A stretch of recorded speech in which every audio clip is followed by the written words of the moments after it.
Hello বন্ধুরা, চলে এলাম নতুন আরেকটি ভিডিও নিয়ে। হঠাৎ করে যাচ্ছি একটি নেমন্তন্ন বাড়ি। নেমন্তন্নটা হচ্ছে কালী পুজোর নেমন্তন্ন। যাচ্ছি ওর বাবা, আমি আর দুই মেয়ে নিয়ে। তো চলুন বন্ধুরা, এসে গেছি প্রায় যার বাড়ি। তো বন্ধুরা, যাদের বাড়িতে পুজো তাদের বাড়িতে তো এসেই পড়েছি। আর এই যে মা কালীর দর্শন আমি নিজে করলাম, আর আপনাদেরও তার সাথে একটু মা কালীর দর্শন করিয়ে দিলাম। আর এখানে ঢুকতে ঢুকতে একটা কাকু আবার জিজ্ঞাসা করলো কখন এসেছি। চেনা পরিচিত সে কাকুটা, তাই জন্য একটু কথাবার্তা বলছিলাম। তাই যাই হোক, এই যে মা কালীর দর্শন আমি নিজে করলাম, আর আপনাদের একটু কাছ থেকে দর্শন করিয়ে দিলাম। এখানে বেশিক্ষণ আর দাঁড়াতে পারলাম না, ওই দিকে আবার যেতে হলো, কারণ ওর বাবা যা তারা লাগিয়েছে পেছনে। তো যাই হোক বন্ধুরা, নমস্কার টমস্কার করে এখান থেকে বেরিয়ে এবার যাচ্ছি খাবার যেখানে, সেদিকটায় যেতে হবে, কেন রাতও হয়ে গেছে, বললে তো হবে। তো এখানে রাত তো হয়েই গেছে, আর এই জায়গাটা অন্ধকার। আর ওই যে সামনে প্যান্ডেল দেখছেন, ওইখানে খাওয়ার ব্যবস্থা হয়ে আছে। তো বন্ধুরা, সামনে যে হলুদ পাঞ্জাবি পরা যে ছেলেটাকে দেখছেন হাতে বালতি নিয়ে, এটাই ওর বাবার বন্ধু। আর ওদের বাড়িতেই পুজো, কালী পুজো। আর ওর নেমন্তন্নতে আমরাই এসেছি ওদের বাড়িতে।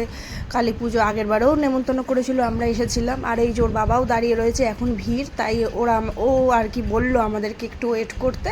তো বেশিক্ষণ লাগেনি, একটু বসেছিলাম, তারপরে আবার আমরা গেলাম। তা আমি আর কি করব, বসে বসে একটু ভিডিও ক্লিপ নিচ্ছি। মানুষ যারা বসে বসে খাওয়া দাওয়া করছে তাদেরও একটু ভিডিও ক্লিপ তুললাম। তো বন্ধুরা, এখানে তো ছোটো মেয়ে বসে হাই করছে, বড় মেয়ে বসে আছে। আমি আবার আমার মুখটা একটু দেখিয়ে দিলাম, অনেকক্ষণ তো দেখা হয়নি। তো চলুন এবার বসে বসে খাওয়ার জন্য অপেক্ষা করা ছাড়ার কিছু উপায় নেই। আরও দূর থেকে সবাই খাবার পরিবেশন করছে, ওখানকার ছেলেরা দেখে তো মানে ছুঁচে আরও দৌড়াদৌড়ি করছে আমার পেটের মধ্যে। তা চলুন বসে না থেকে একটু পুকুর ঘাটের সামনে যাই, ঘুরে আসি। যাদের বাড়ি কালী পুজো তাদের বাড়িতে একটা পুকুর আছে, তাই আমি সোনাইকে বললাম চ মা দেখে আসি বসে না থেকে, তাই গেলাম। চলুন, 203-এর পুকুর বলে।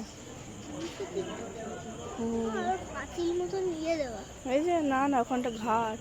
এই যে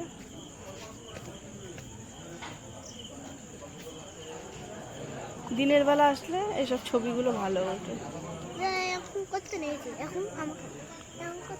তো বন্ধুরা, পুকুর টুকুর দেখা হয়ে গেছে, এখন চলে এসেছি এদিকে। খিদে পেয়েছে খুব জোর, এখন খাওয়া দাওয়ার জন্য চলে এসেছি। বসেও তো বন্ধুরা, খিদের জ্বালায় তো বসে পড়েছি। একটু নিজের মুখটা দেখে নিলাম ফোন দিয়ে, যতই হোক এটাই আমাদের ফোন, এটাই আমাদের আয়না, কিছু করার নেই। আর 5টা মানুষ কে কিরমভাবে আমার দিকে তাকাচ্ছে সেই ভয়ে ভয়ে একটুখানি তাকিয়ে নিলাম, ভিডিও করতে পারছি না এত। চলুন বন্ধুরা, খিচুড়ি আইলো, সেই খাওয়ার পালা আইলো। এখন এখানে আমার মাইয়াখানা যা জ্বালাচ্ছে, আমাকে তো মানে আমার জীবন কাঁদা কাঁদা আমাকে শেষ করে দিল। ওরই নাকি পাতা লাগবে একখান, তা কিছু করার নেই, ওরেও একটা পাতা দিতে হলো, ওরেও খিচুড়ি দিতে হলো। চলুন খাইয়া নি, ভীষণ খিদে পাইছে। তো বন্ধুরা, এখানে তো আমার জম খিদে পাই গেছে, সন্ধ্যা থেকে কিছু খাই নাই, কি করুম। আর এখানে তো হাসতে হয়েছে, ও কথা কইছে ভালো আসো ভালো আসো, কি করুম, তাদেরকে উত্তর দিমু না নিজে খাইমু। তো চলুন বন্ধুরা, খাইয়া লো। তো বন্ধুরা, এখানে তো আমার ছোটো মেয়েকে খাইয়ে দিতে হচ্ছে, আর ওখানে আমার বড় মেয়ের খিচুড়িতে লেগেছে গরম। তো ওর ঘটে এইটুকুনি বুদ্ধি লাই যে একটুখানি খিচুড়িটাকে ফু দিয়ে খেতে হয়। ওর অন্যান্য বদমাইশি বুদ্ধি আছে, ওর আর হেগড়ওয়ালা বুদ্ধি নাই, কিছু করার নেই। তো চলুন, আমি ও রাইসখানা খাইয়ালি, রাইস মিষ্টি সব দিয়ে দিয়েছে একবারে।